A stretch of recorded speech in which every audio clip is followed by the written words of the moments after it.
What's up, everyone? This is Katie's Train Station 30 here, or aka Norfolk Southern.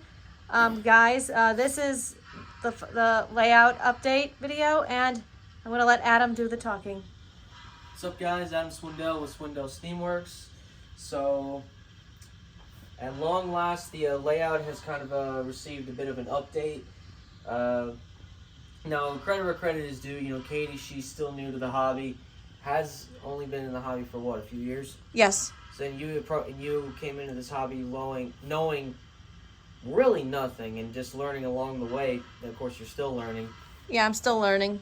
So, but you know, for really not knowing really anything, you know, it was rather impressive what she was able to attain. But I wanted to do an updated layout for her, something that would have visual interest as well as provide smoother operations.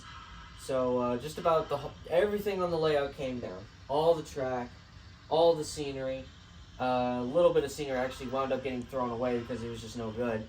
All the buildings, you know, I understand Lego is non-scale with HL, but who the heck cares? It's her layout. She can do whatever she damn well pleases. Hey. And also, guys, my Lego crocodile locomotive Lego is not on the layout anymore. It's actually sitting in the back of the basement, which is back there.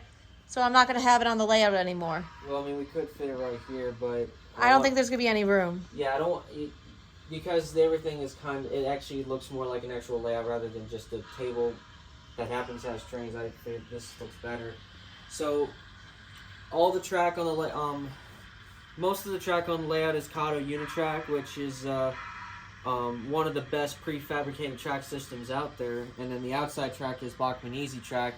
The only sad part is it is the steel alloy track, which means that if this track is exposed to any major humidity or moisture content, it will oxidize. That's why if you talk to anyone who does recommend Bachmann Easy Track, they say use the gray roadbed track, which has nickel silver rails, because nickel silver rail, it can and will oxidize, but nowhere near as fast as steel alloy, and it's a lot easier to clean up.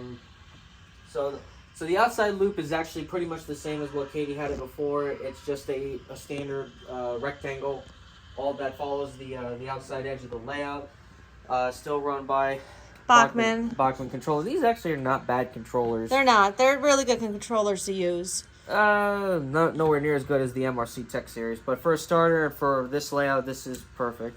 But if you also want to move up to this one, these are expensive, but here's the thing: these things actually pay themselves off. These MRC Tech controllers nowadays, the new Tech 7s, they actually pay themselves off like the moment you start using them.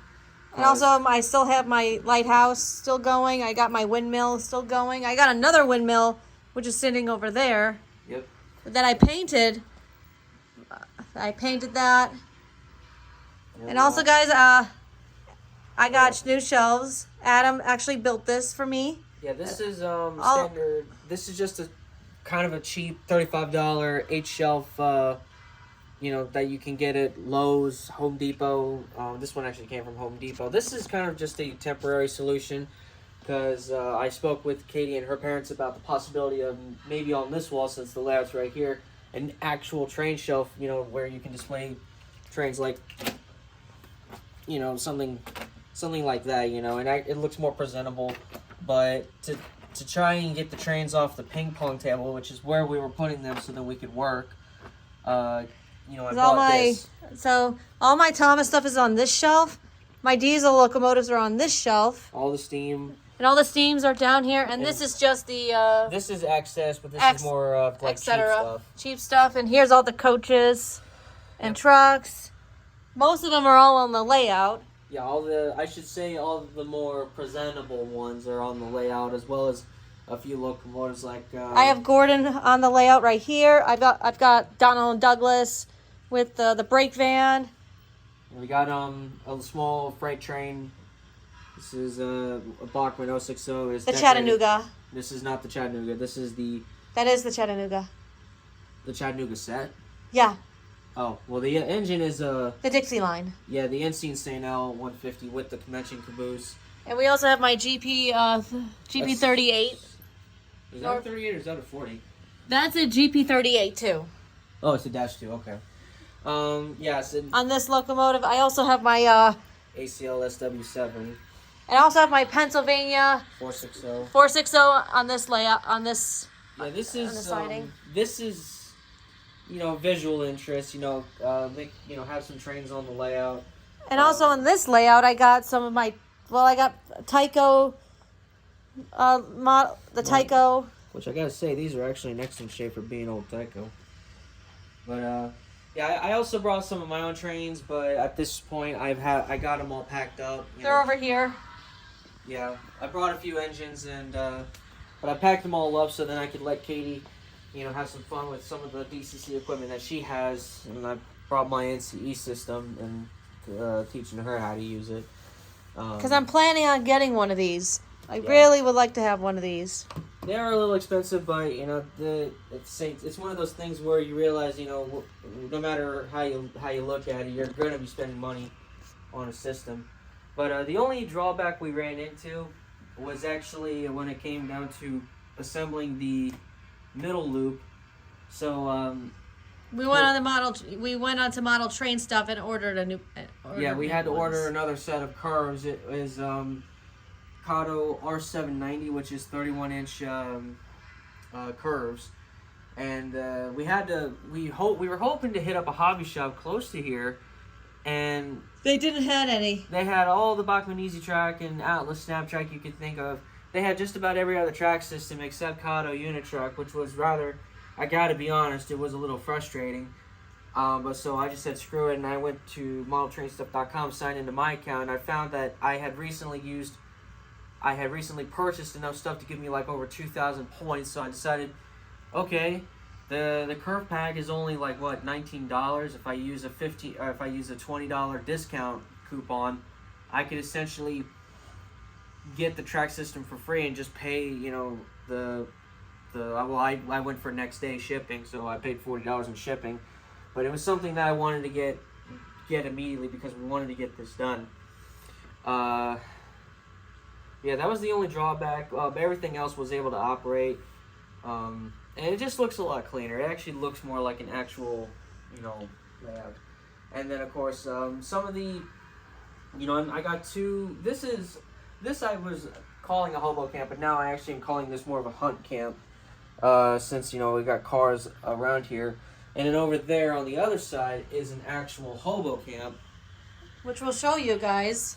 Yeah, it's I think either a Tyco or a Lifelike boxcar and a Lifelike cattle car that lost their trucks, and so I just put them on the ground and put junk as well as some figures around it, make it look like some abandoned equipment or whatever.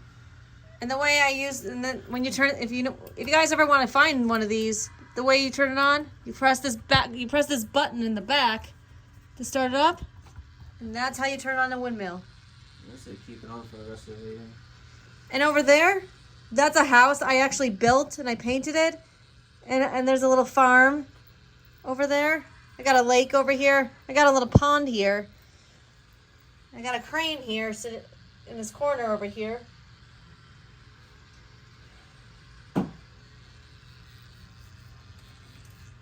Anything else? I'd say that just about covers it, and a lot of it was just cleaning up the layout, getting a better track plan set down. Because also too, the reason why we went with a larger curve is because Katie's been telling me that she's been having problems with engines like her 611, her Reading 2102. They were derailing on certain curves, and then at first I was thinking, okay, I think you may be running these engines on curves that are not designed for them. They're too tight of a curve. And sure enough, that was the case. And so when I found she had these 31-inch curves, I was like, hey, this is actually the right curve. This is more than enough for those engines.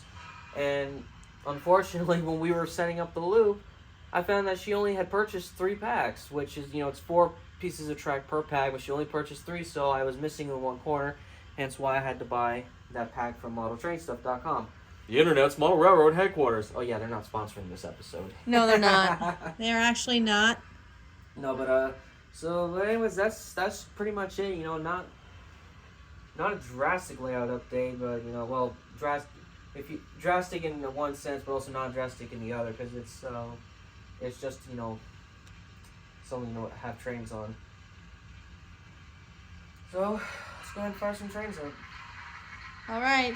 Well, thanks. I want to thank everyone for watching this video, and I'll see you all in the next one. Have a good day, everyone.